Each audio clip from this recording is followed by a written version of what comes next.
আপনাদের ওই দামি বুট আর অহংকার দিয়ে ম্যাচ জেতা যায় না স্যার। আমাকে শুধু 5টা মিনিট বলটা পায়ে নিতে দিন। কথা দিচ্ছি এই 5 মিনিটে 5টা গোল দিয়ে এই খেলা আমি জিতিয়ে দিব।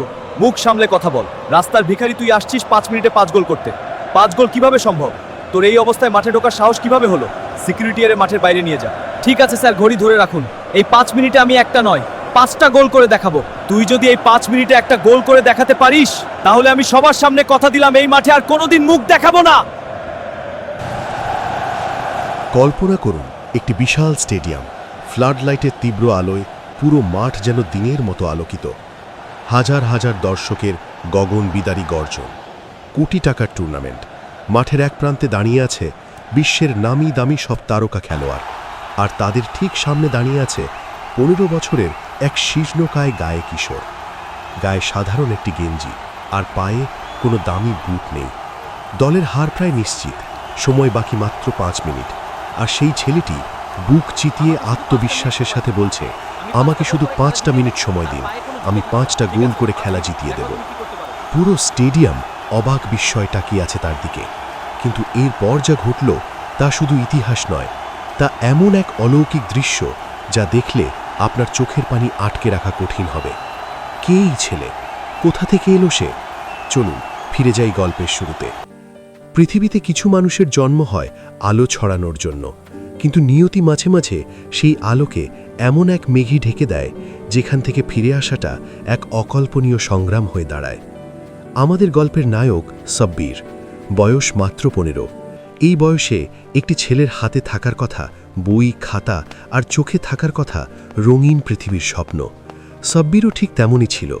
ঢাকার এক প্রান্তে একটি ছোট ছাপড়া ঘরে বাবা সুনু মিয়ার সাথে তার বাস। সুনু মিয়া পেশায় একজন সামান্য রিকশা চালক। সারাদিন রিকশা চালিয়ে যা আয় করতেন তা দিয়ে কোনো রকমে তাদের অভাবের সংসার চলত। কিন্তু দারিদ্র্য তাদের মুখের হাসি কেড়ে নিতে পারেনি, কারণ সাব্বিরের মা ছিলেন তাদের সংসারের প্রাণ এবং সাব্বিরের সবচেয়ে বড় অনুপ্রেরণা। সাব্বির নিয়মিত স্কুলে যেত। ক্লাস 9-এর এক উজ্জ্বল ছাত্র সে, কিন্তু তার সবচেয়ে বড় পরিচয় ছিল স্কুলের খেলার মাঠে। যখনই স্কুল মাঠে ফুটবলে লাথি পড়ত, সাব্বিরের পায়ে যেন জাদু ভর করত। বল একবার তার পায়ে গেলে বিপক্ষ দলের খেলোয়াড়দের ঘাম ছুটে যেত। স্কুলের হেডমাস্টার থেকে শুরু করে পিটি স্যার সবাই সাব্বিরের খেলায় মুগ্ধ ছিলেন। স্যাররা বলতেন, এই ছেলে একদিন অনেক বড় খেলোয়াড় হবে, নিজের প্রতিভায় দেশের মুখ উজ্জ্বল করবে। সাব্বির যে দলে খেলত সেই দলের জয় ছিল প্রায় নিশ্চিত। সাব্বিরের পৃথিবীটা ছিল তার মায়ের স্নেহের আঁচল আর ফুটবলের সবুজ মাঠ ঘিরেই। কিন্তু নিয়তির নির্মম পরিহাস। হঠাৎ একদিন সাব্বিরের জীবনে নেমে এলো এক ঘোর অমানিসা। এক রাতে তার মা ভীষণ অসুস্থ হয়ে পড়লেন। সুনু মিয়া রিকশা নিয়ে হাসপাতালে ছোটাছুটি করলেন।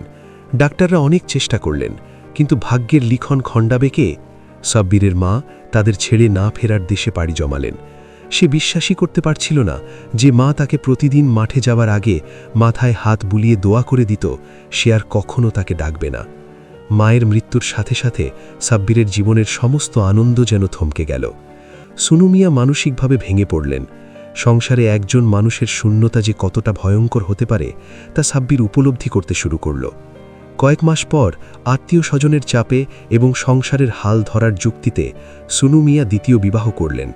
বাড়িতে এলো সাব্বিরের সৎ মা। প্রথম দিকে সবকিছু স্বাভাবিক থাকলেও ধীরে ধীরে সংসারের অভাব অনটনের কারণে সৎ মায়ের মেজাজ খিটখিটে হতে শুরু করল। সংসারের টানাটানিতে সাব্বিরের ফুটবল খেলাটা তার কাছে বিলাসিতা মনে হতো। তিনি চাইতেন সাব্বির যেন কাজে যোগ দেয়।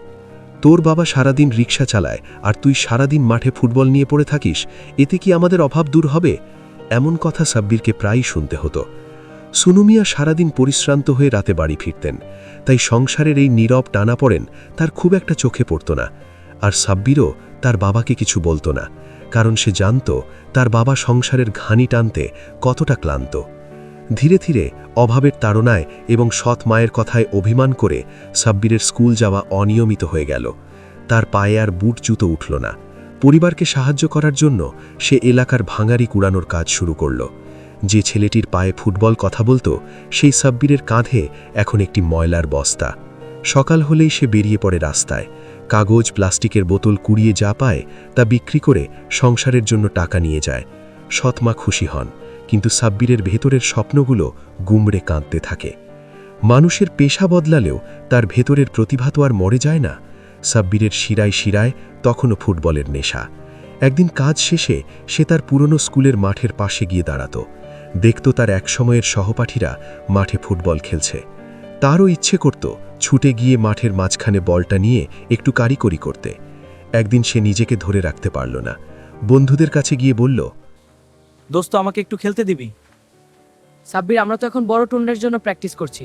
সাব্বিরের আরেকজন বন্ধু দূর থেকেই বলে উঠল, তোর পায়ে তো বুট নেই, আর তুই প্র্যাকটিসে থাকিস না, তুই বরং তোর কাজে যা, পরে কোনো একদিন খেলিস।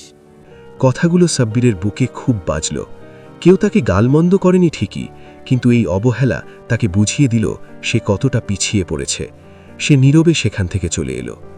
সেদিন বিকেলে মন খারাপ করে সাব্বির চলে আসলো তার নিজের রুমে, যেখানে তার মায়ের ছবি দেওয়ালে টাঙানো। সে তার মায়ের ছবিতে হাত রেখে কান্না করছে আর বলছে, মা, তুমি আমাকে শক্তি দাও মা। তুমি তো জানতে ফুটবল আমার কতটা প্রিয়, কিন্তু আমি হার মানতে চাই না মা। তুমি উপর থেকে আমাকে আশীর্বাদ করো, আমি যেন আবার মাঠে ফিরতে পারি। সেখানে কিছুক্ষণ নীরবে বসে থাকার পর তার ভেতরের কষ্ট কিছুটা হালকা হলো। সে মনে মনে এক নতুন জেদ নিয়ে উঠে দাঁড়ালো। পরদিন সকাল, নতুন একটি দিন, নতুন একটি ভোর। শুনুন শুনুন শুনুন, আজ বিকেলে জেলা স্টেডিয়ামে অনুষ্ঠিত হতে যাচ্ছে এক মহাযুদ্ধ, যেখানে অংশ নিচ্ছে বাজেটের এক বিদেশি খেলোয়াড় সমৃদ্ধ দুটি দল। হঠাৎ রাস্তার মোড়ে একটি মাইকের শব্দে তার কান খাড়া হলো। একটি পিকআপ ভ্যানে বড় বড় ব্যানার লাগিয়ে মাইকিং করা হচ্ছে, শুনুন শুনুন শুনুন, আজ বিকেলে জেলা স্টেডিয়ামে অনুষ্ঠিত হতে যাচ্ছে এক মহাযুদ্ধ, কোটি টাকা বাজেটের এক বিশাল আন্তর্জাতিক ফুটবল টুর্নামেন্টের ফাইনাল খেলা, যেখানে অংশ নিচ্ছে বিদেশি খেলোয়াড় সমৃদ্ধ দুটি দল, রয়্যাল বেঙ্গল ওয়ারিয়র্স এবং ডাইনামিক ড্রাগনস। বিজয়ী দল পাবে নগদ 5 কোটি টাকা এবং বিশাল গোল্ডেন কাপ। কথাগুলো শুনে সাব্বিরের চোখের সামনে যেন তার পুরনো স্বপ্নগুলো ভেসে উঠল। এত বড় খেলা! সে ভাবল, আমি তো খেলতে পারি না, কিন্তু এত বড় খেলা নিজের চোখে দেখার সুযোগ তো আর পাবো না। কাজ শেষ করে সাব্বির সোজা চলে গেল স্টেডিয়ামের দিকে। স্টেডিয়ামে তখন মানুষের উপচে পড়া ভিড়। সাব্বির অনেক কষ্টে ভিড় ঠেলে গ্যালারির একেবারে সামনের দিকে গিয়ে দাঁড়ালো। তার চোখ দুটো চকচক করছিল। স্টেডিয়ামের পরিবেশ তখন টান টান উত্তেজনায় ভরপুর। রেফারি বাঁশি বাজালেন, শুরু হলো ফাইনাল ম্যাচ।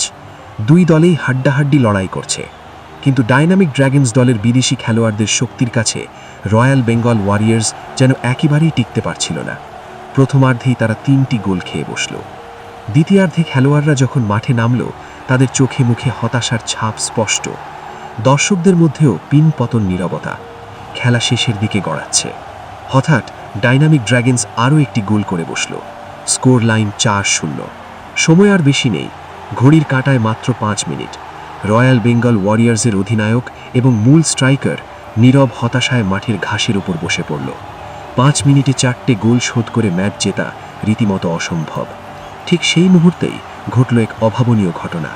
গ্যালারির পাশ থেকে বল বয়দের রাস্তা দিয়ে মাঠের ভেতর ছুটে এলো সাব্বির। সাধারণ জামা, পায়ে কোনো বুট নেই। সে সোজা ছুটে গেল অধিনায়ক নীরবের কাছে। হাঁপাতে হাঁপাতে বলল, ভাইয়া, আপনারা হাল ছেড়ে দিচ্ছেন কেন? আমাকে শুধু একবার সুযোগ দিন। আমি কথা দিচ্ছি, এই 5 মিনিটে আমি 5টা গোল করে খেলা জিতিয়ে দেব। সাব্বিরের কথা শুনে নীরব অবাক হয়ে গেল। সে কিছুটা বিরক্ত হয়ে বলল, তুমি একটা ছোট ছেলে, এটা একটা আন্তর্জাতিক ম্যাচ, তুমি বুঝতে পারছো তুমি কি বলছো? দয়া করে তুমি মাঠের বাইরে যাও, আমাদের এমনিতেই মন খুব খারাপ। সাব্বির মাটি কামড়ে দাঁড়িয়ে রইল। তার চোখের দৃষ্টিতে অদ্ভুত এক আত্মবিশ্বাস।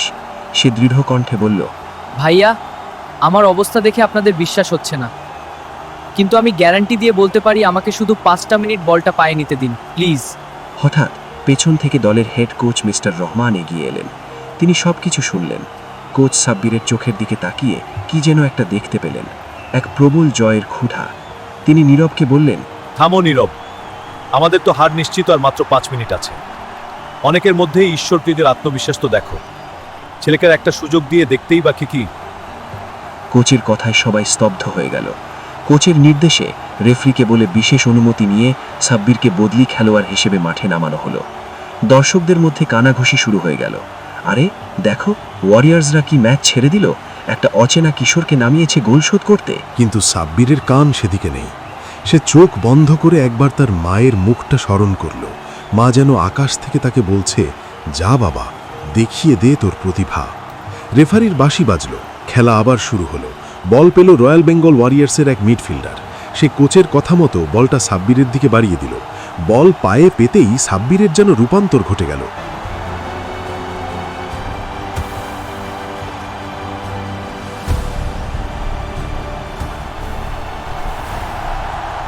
সে যেন এক ক্ষুধার্ত চিতা বাঘ। সে বল নিয়ে সে এমন ক্ষিপ্র গতিতে ছুটতে শুরু করলো যে বিপক্ষ দলের ডিফেন্ডাররা কিছু বুঝে ওঠার আগেই সে ডি বক্সে ঢুকে পড়ল। গোলকিপার এগিয়ে আসতেই সাব্বির এক জাদুকরী শট নিল। বলটা গোলকিপারের মাথার উপর দিয়ে হাওয়ায় ভেসে সোজা জালে জড়িয়ে গেল। গোল! পুরো স্টেডিয়াম নিস্তব্ধ। কয়েক সেকেন্ড পর দর্শকদের গর্জনে ফেটে পড়ল গ্যালারি। কিন্তু সাব্বিরের উদযাপন করার সময় নেই। সে বলটা কুড়িয়ে এনে মাঝমাঠে রাখল। খেলা আবার শুরু। এবার বিপক্ষ দল তাকে মার্ক করার চেষ্টা করল, কিন্তু সাব্বিরের পায়ের কাজ এতটাই নিপুণ যে 3 জন খেলোয়াড়কে কাটিয়ে মাঠের একদম কর্নার সাইড থেকে এক অবিশ্বাস্য বাঁকানো শটে দ্বিতীয় গোলটি করে বসল সে। স্কোর 4-2। এবার ওয়ারিয়ার্স দলের খেলোয়াড়দের মধ্যেও যেন প্রাণ ফিরে এলো। তারা বুঝতে পারল এই ছেলে সাধারণ কেউ নয়। তারা সাব্বিরকে পাস দিতে লাগলো। সাব্বির 15 বছরের এক কিশোর, কিন্তু তার জেদ তাকে থামতে দিচ্ছে না। 3 মিনিট পেরিয়ে গেছে। সাব্বির মাঝ মাঠ থেকে একাই বল টেনে নিয়ে গিয়ে বিপক্ষ দলের ডিফেন্স গুড়িয়ে দিয়ে তৃতীয় গোলটি করল, এবং ঠিক তার 30 সেকেন্ড পরেই নীরবের একটি ক্রস থেকে দুর্দান্ত এক হেডারে চতুর্থ গোল। স্কোর 4-4। ড্র। পুরো স্টেডিয়ামের দর্শকরা উত্তেজনায় দাঁড়িয়ে পড়েছে। কেউ বিশ্বাস করতে পারছে না যে তাদের চোখের সামনে কি ঘটছে। সাব্বিরের সতীর্থরা ছুটে এসে তাকে বুকে জড়িয়ে ধরল। সাব্বির প্রচণ্ড ক্লান্ত হয়ে পড়েছে। সে ঘাসের উপর হাঁটু গেড়ে বসল লম্বা শ্বাস নেওয়ার জন্য। সময় আর মাত্র 1 মিনিট বাকি। সবাই ভাবল ম্যাচটা ড্রতেই শেষ হবে, কিন্তু সাব্বির মাটি থেকে উঠে দাঁড়ালো। তার চোখে মুখে চরম ক্লান্তি, কিন্তু কণ্ঠে ইস্পাতের মতো দৃঢ়তা। সে বিড়বিড় করে বলল, আমি বলেছিলাম 5 মিনিটে 5 গোল করব, আমি জিতবই। খেলা শুরু হলো। শেষ 1 মিনিট। বিপক্ষ দল এখন মরিয়া হয়ে রক্ষণভাগ সামলাচ্ছে। ঘড়ির কাঁটা টিকটিক করে এগোচ্ছে। আর মাত্র 30 সেকেন্ড। হঠাৎ বিপক্ষ দলের একটি ভুল পাসে বল এসে পড়ল সাব্বিরের পায়ের কাছে। সাব্বির জানত এটাই শেষ সুযোগ। সে তার জীবনের সমস্ত শক্তি, সমস্ত জমাট বাঁধা স্বপ্ন যেন তার ডান পায়ে জমায়েত করল। গোলপোস্ট থেকে প্রায় 25 গজ দূর থেকে সে এমন এক বুলেট শট নিল যা ঠেকানোর সাধ্য কোনো গোলকিপারের ছিল না। বলটা রকেটের বেগে গিয়ে জালে আছড়ে পড়ল। গোল! 5-4। রেফারি দীর্ঘ বাঁশি বাজিয়ে ম্যাচ শেষের ঘোষণা দিলেন। পুরো স্টেডিয়াম যেন ভূমিকম্পের মতো কেঁপে উঠল। এদিকে সাব্বিরের বস্তি এলাকায় চায়ের দোকানে বসে টিভিতে খেলা দেখছিল তার বাবা সুনু মিয়া এবং সৎ মা। টিভির পর্দায় ছেলেটির চেহারা জুম করতেই সুনু মিয়া লাফিয়ে উঠলেন, আরে এ তো আমার সাব্বির, আমার ছেলে টিভিতে খেলছে। তার চোখ দিয়ে আনন্দের অশ্রু ঝরতে লাগলো। পাশে বসা সৎ মা স্তব্ধ হয়ে গেলেন। তার চোখের সামনে ভেসে উঠল কিভাবে অভাবের তাড়নায় তিনি ছেলেটির স্বপ্নকে অবহেলা করেছিলেন। নিজের ভুলের জন্য তার 2 চোখ বেয়ে অশ্রু ঝরতে লাগলো। তারা দুজনেই ছুটে চললেন স্টেডিয়ামের দিকে। মাঠে তখন এক অন্যরকম দৃশ্য। ওয়ারিয়ার্স দলের খেলোয়াড়রা এখন সাব্বিরকে কাঁধে তুলে নিয়ে পুরো মাঠ প্রদক্ষিণ করছে। দর্শকরা সাব্বির সাব্বির বলে স্লোগান দিচ্ছে। নীরব সাব্বিরের কাছে এসে তাকে জড়িয়ে ধরে বলল, ভাই তুই আজ আমাদের শুধু ম্যাচ জেতাসনি, তুই প্রমাণ করেছিস আসল প্রতিভা কখনো লুকিয়ে রাখা যায় না। কোচ রহমান এসে সাব্বিরকে বুকে জড়িয়ে ধরলেন, বললেন, বাবা তুমি আজ যা করেছ তা এক কথায় অবিশ্বাস্য, তুমি অসাধ্য সাধন। ঠিক তখনই ভিড় ঠেলে মাঠে প্রবেশ করলেন সোনু মিয়া এবং সাব্বিরের সৎমা। বাবাকে দেখে সাব্বির ছুটে গিয়ে তাকে জড়িয়ে ধরল। সৎমা সাব্বিরের মাথায় হাত বুলিয়ে কাঁদতে কাঁদতে বললেন, বাবারে, অভাবের কারণে আমি তোর এত বড় প্রতিভাকে কখনো বুঝতে পারিনি। আমাকে তুই ক্ষমা করে দে বাবা, তোর স্বপ্নই এখন থেকে আমাদের স্বপ্ন। কোচ রহমান ঘোষণা দিলেন, আজ থেকে সাব্বিরের পড়াশোনা, তার থাকা খাওয়া এবং তার উন্নত প্রশিক্ষণের সমস্ত দায়িত্ব আমাদের ক্লাবের। সাব্বির এখন থেকে আমাদের ক্লাবের সেরা রত্ন। স্টেডিয়ামের হাজার হাজার দর্শকের হাততালির মাঝে সাব্বির আকাশের দিকে তাকালো। তার মনে হলো রাতের আকাশের তারাদের মাঝে তার মা যেন হাসি মুখে তার দিকে তাকিয়ে আছেন। জীবনের সমস্ত অন্ধকার দূর হয়ে সাব্বিরের জীবনে উদিত হলো এক নতুন সূর্য। গল্পটি তোমাদের কাছে কেমন লাগলো তা অবশ্যই কমেন্ট করে জানাবেন। যারা আমার চ্যানেলে নতুন তারা আমার চ্যানেলটি সাবস্ক্রাইব করে পাশে থাকবেন। দেখা হবে নতুন কোনো ভিডিও নিয়ে। সেই পর্যন্ত সবাই ভালো থাকবেন। ধন্যবাদ।